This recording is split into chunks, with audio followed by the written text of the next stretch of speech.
Carl Jung discovered something that will fundamentally alter everything you thought you knew about what happens when an empath finally severs the invisible thread, connecting them to someone who's been draining their life force for months, years, maybe decades. If you're someone who's always felt too much, absorbed everyone's pain like it was your sacred duty, and you've recently walked away from a person or situation that was slowly destroying you from the inside out, Jung found that what you're experiencing right now isn't just relief or grief or confusion. It's a complete reorganization of your soul's architecture that most people will never understand, because they've never operated with the kind of open-heart vulnerability that makes empaths both remarkably powerful and devastatingly fragile. This isn't about setting boundaries or practicing self-care or any of those surface-level solutions that therapists hand you like band-aids for bullet wounds. This is about what Jung called energetic severance, a psychological and spiritual rupture so profound that it literally rewrites the electromagnetic signature of your consciousness. When you've been entangled with someone at the soul level, feeling their emotions as if they were your own, carrying their unprocessed trauma in your body, living half your life in their internal world, and you finally cut that cord, you don't just feel different, you become someone fundamentally new. Most people think breaking an energetic bond is about getting distance from a toxic person, blocking their number, avoiding places where you might run into them, moving to a different city if that's what it takes. But Jung knew something that modern psychology completely misses. The bond you're breaking isn't primarily with them. It's with the version of yourself who needed to be connected to them in the first place. It's with the part of you that believed your worth was measured by how much you could give, how deeply you could understand, how completely you could sacrifice yourself on the altar of someone else's healing. You've probably noticed something strange happening since you made the decision to break free.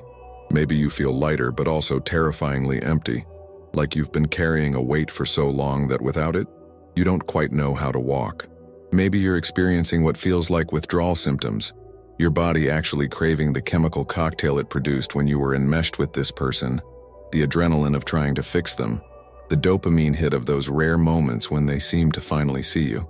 Maybe you're questioning whether you made the right choice, whether you abandoned them, whether you're actually the selfish one for finally choosing yourself. Jung would tell you that every single one of these sensations is evidence that something cosmically significant is occurring in the invisible architecture of your being. When an empath breaks an energetic bond, 5 specific transformations begin to unfold, each one more profound than the last. And if you stay with me until the end of this exploration, you'll understand why the emptiness you're feeling right now isn't a void that needs to be filled. It's sacred space being cleared for the version of you who's been waiting your entire life to finally come home to herself. But here's what Jung found most revolutionary about this process. The breaking isn't the hard part. You've already done that. What's coming next is what most empaths never anticipate: a complete dismantling of every coping mechanism you've used since childhood, every identity you built around being the one who understands, every relationship pattern that kept you safe by keeping you small. The shift that happens when an empath breaks the energetic bond isn't gentle. It's not a soft landing into a better version of your life. It's psychological demolition followed by sacred reconstruction. And you're standing right now in the rubble wondering if you'll survive what you've set in motion. If you're someone who recently walked away from an energetic entanglement that was consuming you, or if you're gathering the courage to break a bond that you know is killing you slowly, I need you to share in the comments just one word that describes what you're feeling right most. Not what you think you should feel, but what's actually moving through your body right now as you hear these words. Because Jung believed that naming what's happening to us is the first step toward integrating experiences that exist beyond language. Jung made a discovery about empaths and energetic bonds that completely contradicts what most spiritual teachers tell you about cord-cutting ceremonies and sage burning and crystal grids. He found that empaths don't form connections the way most people do, where affection grows gradually through shared experiences and mutual revelation. Empaths form what he called instantaneous soul tethers, energetic cables that hook into another person's electromagnetic field within moments of meeting, sometimes even before conscious awareness registers that something significant is happening. Think about the person or situation you recently broke away from. You probably remember the exact moment you met them, not because anything dramatic happened externally, but because something shifted in your internal landscape. Maybe you felt a strange pull in your solar plexus, a tightening in your chest, A sudden sense that you'd known this person before even though you'd never met. Jung understood this wasn't mystical fantasy or romantic projection. This was your empathic nervous system recognizing a frequency match. Someone whose emotional signature resonated at the exact wavelength of your own unhealed wounds. Here's what most people don't understand about empaths. You're not just sensitive to energy, you're conductors of energy. Your nervous system is wired differently from birth, with what Jung called permeable psychic boundaries, that allow you to sense and absorb emotional frequencies that most people's psychological defenses filter out completely. When you encounter someone who's in pain, who's lost, who's carrying trauma they can't process, your system automatically begins downloading their emotional data, attempting to transmute their suffering through your own consciousness. This isn't conscious choice. This is your biology responding to distress signals the way a mother's body responds to her infant's cry. Except you do this for everyone: strangers in the grocery store, colleagues at work, friends who call you at midnight, lovers who've learned that you'll hold their darkness without ever asking them to hold yours. And the person you were bonded to, they weren't just anyone. They were someone whose woundedness matched your own in such a precise way that your systems locked together like two pieces of a puzzle that were never meant to fit, but somehow did anyway.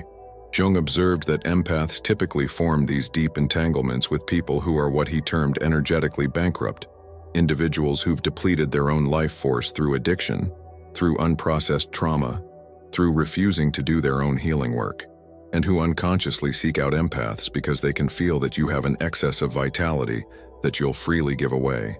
You became their energetic life support system, and every time they pulled on that invisible cord connecting you, you felt it in your body.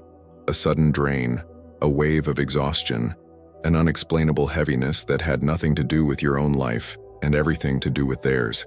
But here's what Jung wanted empaths to understand about these bonds. They form so quickly and penetrate so deeply, not because you're weak or codependent or lack boundaries. They form because you're operating with an evolutionary adaptation that most of humanity has lost: the capacity for radical empathy, for feeling into another person's experience with such totality that you temporarily become them. In ancient times, you would have been the shaman, the healer, the medicine woman who could take on the tribe's suffering and transmute it through ritual and ceremony. But in modern life, without training or protection or understanding of what you're carrying, this gift becomes a curse that slowly destroys you. The bond you broke wasn't just an unhealthy attachment. It was an energetic parasitism that was literally siphoning your life force to keep someone else artificially sustained. And breaking it required something most people never have to do: consciously choosing to stop being someone's salvation, even when every cell in your body was screaming that abandoning them makes you the villain in the story. Jung documented what happens in the immediate aftermath of severance, and what he found was that empaths experience something he called phantom cord sensation. Even though you've consciously decided to break the connection, even though you've blocked their number and deleted their photos and told yourself you're done, you can still feel the cord. It's like a phantom limb, gone but somehow still present. And at random moments throughout your day, you'll feel a pull, a tug, a sudden wave of their energy washing through your system, as if the bond was never broken at all. This isn't imagination. Jung believed these cords exist in what he called the collective unconscious, a dimension of reality where all human connections are stored as energetic patterns that persist beyond physical separation. The bond doesn't dissolve just because you've decided it should. It has to be consciously metabolized, integrated, transformed, from an active cable draining your energy into a neutral memory that no longer has power over your present experience. Carl Jung identified something about the first weeks after an empath breaks an energetic bond that will help you make sense of the chaos you're currently living through. He called it the disorientation phase, and it's marked by a psychological experience so destabilizing that many empaths panic and run back to the very entanglement they just escaped, because at least that familiar suffering felt more manageable than this groundless terror of not knowing who you are when you're not defined by someone else's needs. Here's what's happening to you right now that nobody warned you about. Your entire nervous system is recalibrating. For however long you were bonded to this person, your body was regulating itself in relationship to their emotional states. When they were anxious, your system produced calming chemicals to soothe them. When they were depressed, your energy elevated to try to lift them. When they were angry, you became hypervigilant, constantly scanning for threat. modulating your behavior to prevent explosion. Your physiology literally reorganized itself around their dysregulation. And now that they're gone, your body doesn't know how to regulate itself independently anymore. You might be experiencing insomnia or sleeping 12 hours a day. You might have no appetite or find yourself eating compulsively. You might feel inexplicable anxiety that has no clear source, or a flatness, a numbness, as if all your emotions have been turned off at once. Jung understood this wasn't depression or breakdown. This was your system in withdrawal from a drug it had become dependent on. The drug of being needed, of having purpose through someone else's crisis, of feeling alive through the intensity of trying to save someone who didn't want to be saved. The disorientation goes deeper than just physical symptoms. You're also experiencing what Jung called identity dissolution. So much of how you understood yourself was constructed around your role in that relationship. You were the understanding one, the patient one, the one who could handle their darkness without judgment. You were the person who saw their potential when everyone else had given up. You were the safe harbor they could always return to no matter how many times they left. And now that role has been eliminated, and you're standing in the rubble of an identity that no longer serves any function, wondering who you actually are beneath all that performing. Jung worked extensively with people going through this dissolution, and he noticed something profound. Empaths in this phase often experience terrifying moments of not recognizing themselves in the mirror, not metaphorically, but literally. You look at your reflection and the person staring back feels like a stranger. This happens because so much of your sense of self was projected onto the person you were entangled with. You defined yourself through their eyes, through their need for you, through your function in their story. Without them, without that reflection, you temporarily lose the ability to see yourself clearly. This is also the phase where the grief hits with full force, and it's not the clean, linear grief that people expect. It's complicated grief, layered grief, grief that you can't quite name because you're not just mourning the loss of this person. You're mourning the loss of who you were when you were with them. You're mourning the future you imagined where your love would finally be enough to heal them. You're mourning the younger version of yourself who first learned that being needed was the closest thing to being loved. You're mourning every person you've ever poured yourself into who couldn't pour back. Every time you abandoned yourself to maintain connection, every moment you chose their comfort over your own survival. Jung observed that empaths in this disorientation phase often experience what he called the return of the exiled selves, aspects of your personality that you suppressed because they weren't compatible with your role as the endlessly giving, endlessly understanding, endlessly available one. Maybe you're suddenly feeling anger that you've been suppressing for years, rage at how much you gave and how little you received.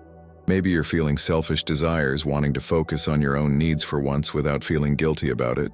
Maybe you're feeling a hardness developing, a protective shell growing around your heart that part of you hates, because it feels like you're becoming the very thing you've always despised, someone who's closed off, boundaried, unwilling to let people in. Jung would tell you that all of these exiled selves are actually returning to help you rebalance. The anger is protecting you from ever accepting that level of mistreatment again. The selfishness is teaching you that your needs matter as much as anyone else's. The hardness is temporary armor, while your real boundaries develop underneath. You're not becoming cold or closed or damaged. You're becoming complete, integrating parts of yourself that had to be exiled when your identity was built around endless availability to others. But the disorientation phase also brings something unexpected that Jung found fascinating. Many empaths report heightened intuitive abilities after breaking a major energetic bond. You might find yourself suddenly knowing things about people without being told, sensing energy shifts in rooms you walk into, having prophetic dreams, experiencing synchronicities that feel almost aggressive in their frequency. This happens because breaking the bond freed up enormous amounts of psychic energy that was previously dedicated to managing someone else's emotional reality. That energy is now available for your own development, and your system is spontaneously activating capacities that were dormant while you were entangled. Jung called this the awakening of the authentic empathic function, where your gift stops being a wound that others exploit and becomes a tool you consciously wield for your own navigation through life. You're learning to feel into situations and people, not to fix them or save them, but simply to know whether they're safe for you, whether they're aligned with your truth, whether engaging with them will nourish or deplete you. This is the beginning of what Jung termed sovereign empathy, and it's the foundation for everything that's coming next. Carl Jung made an observation about empaths in the aftermath of bond breaking that changed his entire understanding of psychological healing. He discovered that around week 3 or 4 after severance, something extraordinary begins to happen. The empath starts to feel the person they were entangled with more intensely than they did when they were actually together. This seems paradoxical, almost cruel, and it causes many empaths to believe they made a terrible mistake, that the bond wasn't actually toxic, that they've abandoned someone who needed them, that they should reach out and apologize and try to make things work. But Jung understood this intensification wasn't a sign that you should reconnect. It was evidence that the real healing work had finally begun. Here's what's actually happening during this phase that nobody explains. When you were actively bonded to this person, your empathic system was in constant reception mode, downloading their emotions, processing their trauma, holding their pain. You were so busy managing the incoming data stream that you never fully felt the accumulation of what you were carrying. You were numb to the weight because acknowledging it would have made continuing impossible. Now that the bond is broken and the data stream has stopped, your system is finally able to process the backlog of everything you absorbed while you were connected. Every unprocessed emotion they pushed into you, every piece of their trauma you tried to transmute, every moment you felt their pain as your own.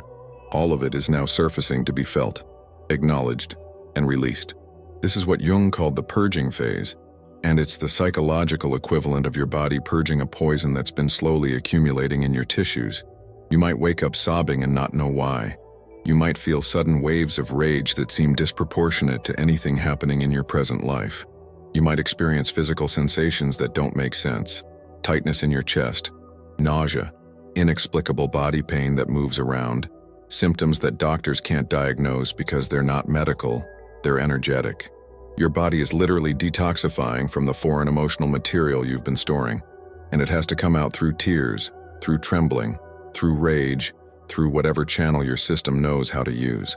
Jung worked with empaths to help them understand that this purging isn't regression, it's progression. Every wave of emotion that moves through you is emotion that no longer needs to be stored in your cellular memory. You're not falling apart. You're falling together in a new configuration that doesn't include carrying other people's unprocessed suffering. But this phase is also where the ghost sensations become most intense. You'll feel them thinking about you even when you have no logical reason to believe they are. You'll feel their energy spike in your field at random times, 3 in the morning, the middle of a work meeting, while you're grocery shopping. You'll dream about them with a vividness that feels more real than waking life. Dreams where you're back together, where they've finally changed, where everything you hoped for is actually happening. Jung understood these aren't just dreams or imagination or wishful thinking. These are energetic aftershocks, the cord attempting to reestablish connection, their unconscious mind reaching for the energy source you used to provide.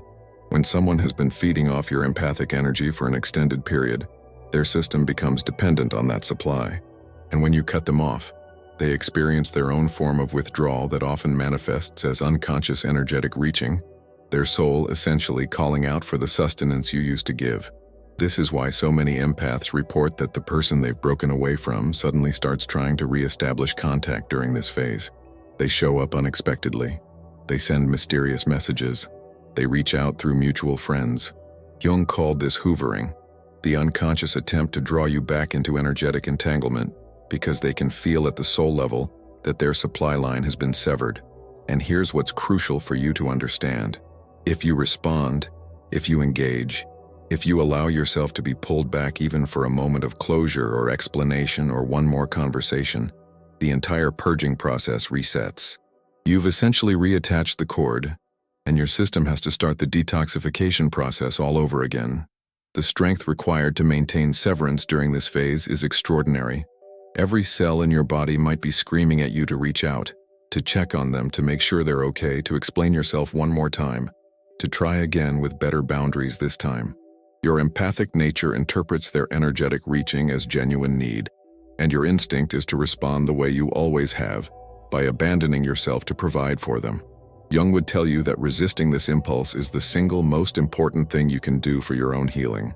This is where you prove to yourself that you're capable of choosing your own survival over someone else's comfort.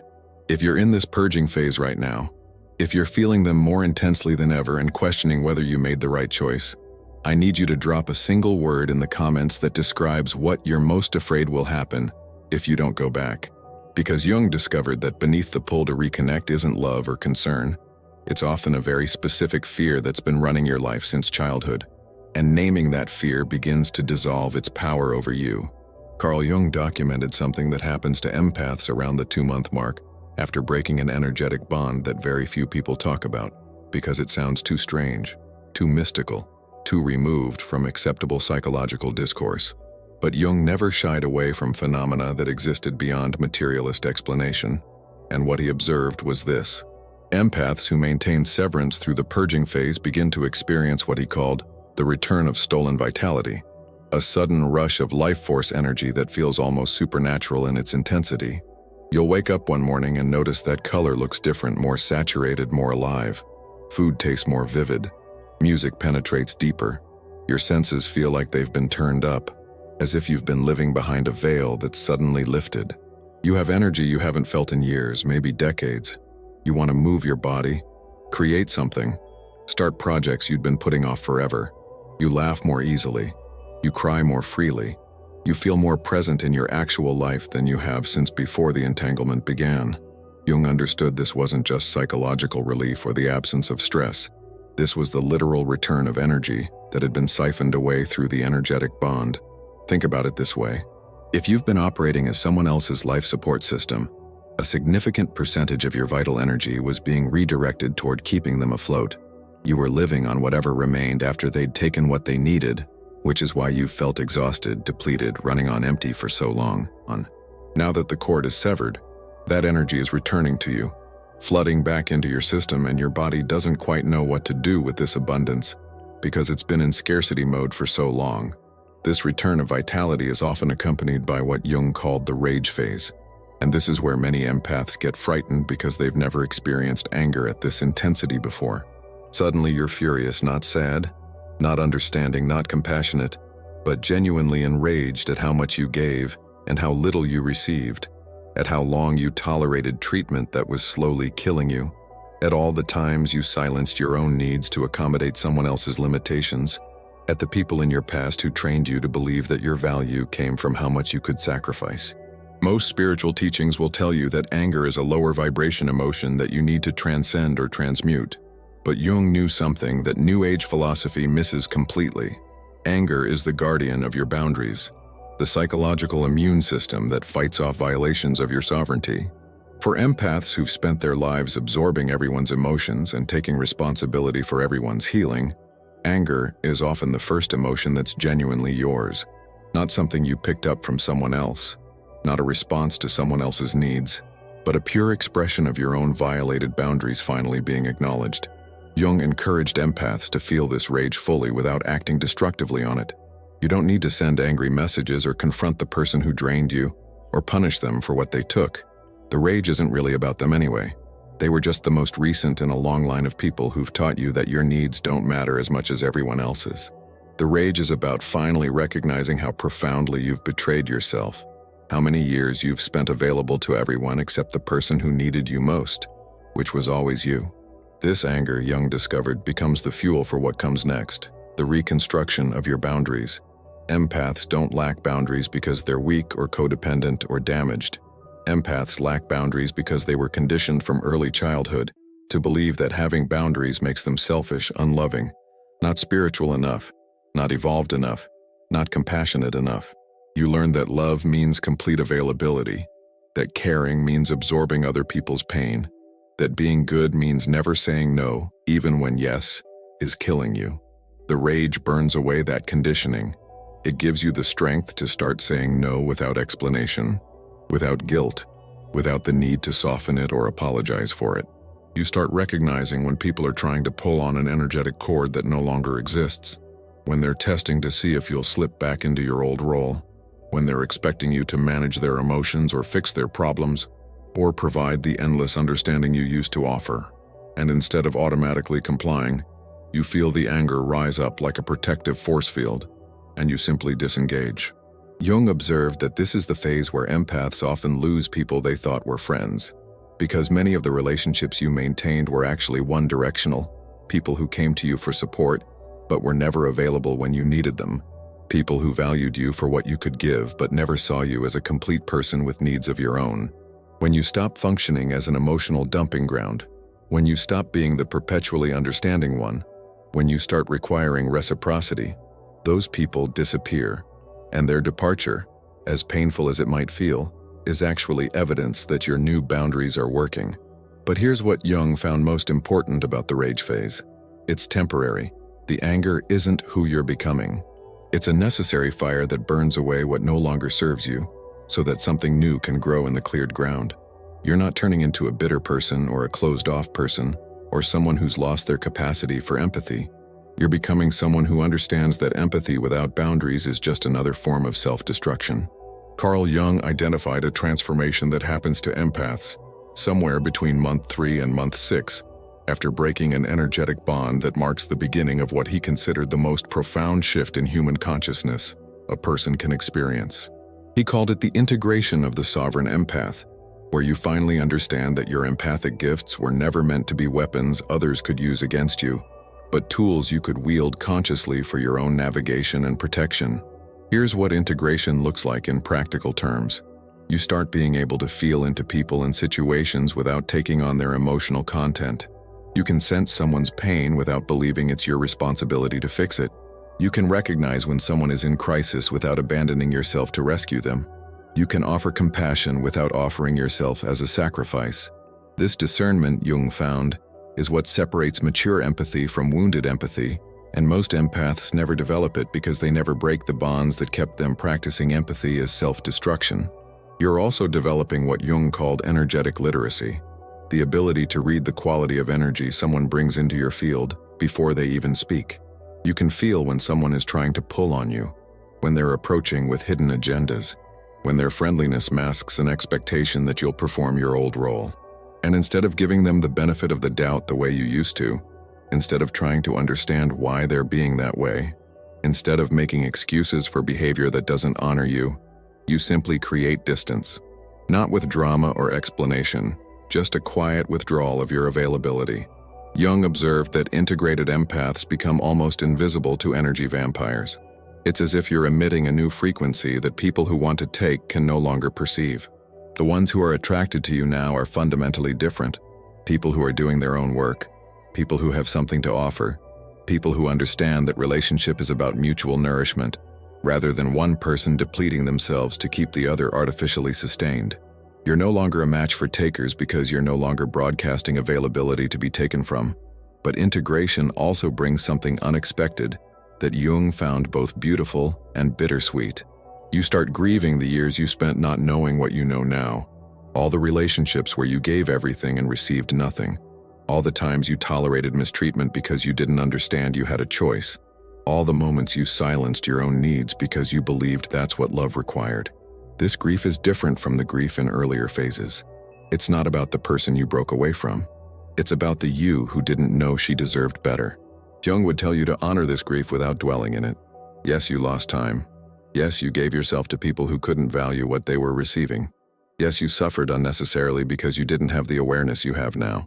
But that suffering wasn't wasted. It's what's given you the capacity to recognize authentic connection when it appears. It's what's taught you the difference between intensity and intimacy, between someone needing you and someone seeing you, between being useful and being loved. The integrated empath also develops what Jung called compassionate detachment, which sounds like a contradiction but is actually the highest form of love. You can care about someone deeply while accepting that you can't save them.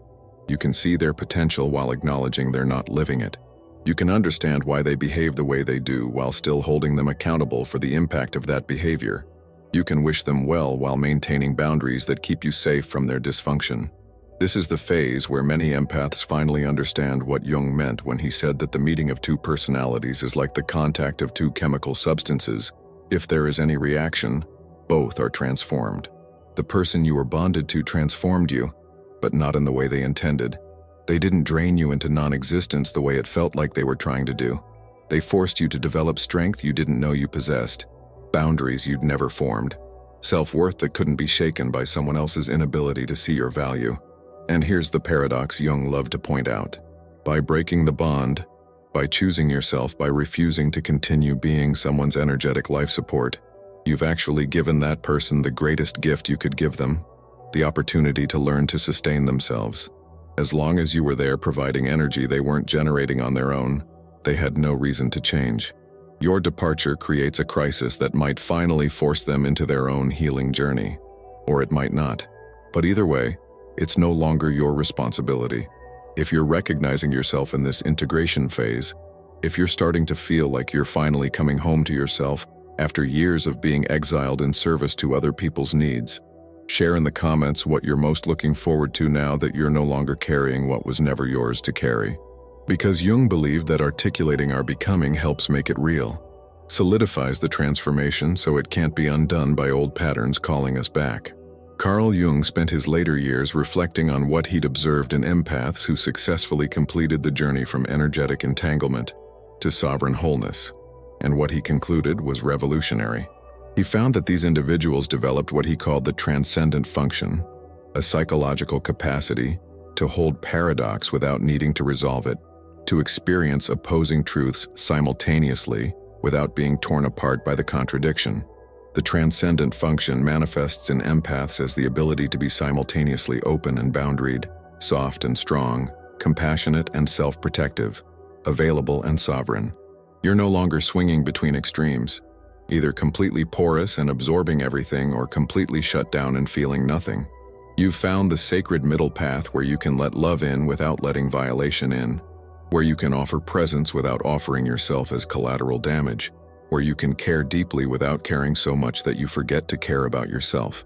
Jung observed that empaths with developed transcendent function often become what he called wounded healers, not in the sense that they're still wounded, but in the sense that their wounds have been transformed into wisdom that can serve others.